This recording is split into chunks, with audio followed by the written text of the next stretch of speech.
Miarabantsika izay mahita ny vidéo indray androany a. Fohifohy ny fizarana ataontsika eto a fa araotra amin'ny farany.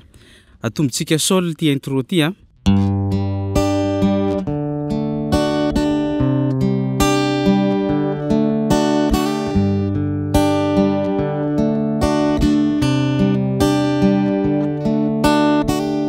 Na inona ny vao misy atsika dia afaka atao foana ity zavatra simple kely ataontsika ity intro na hira izy ity.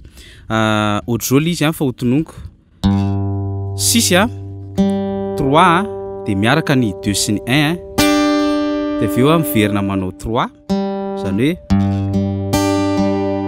dia avy eo ré a ao ndray fanaovana an'le ré 4 3 dia ny 1 sy ny 2 miaraka. Dia avy eo manao ré sus 4 zany hoe dia avy eo mivadika do ad 9 ahoana indray fanaovana le do ad 9 5 3 dia miaraka ny 1 sy ny 2 dia avy eo 3 dia verina ré indray zany hoe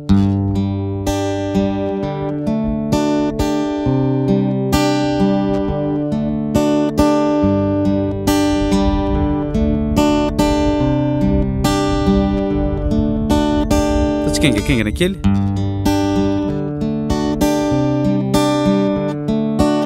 tsika miadana be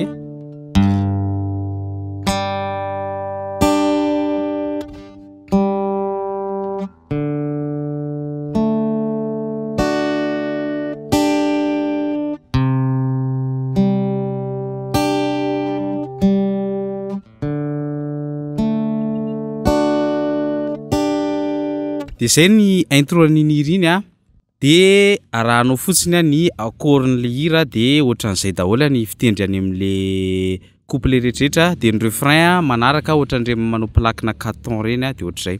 Zay ny fizarana antsika dia aza adino ny partager ny vidéo antsika androany. Veloma daholo.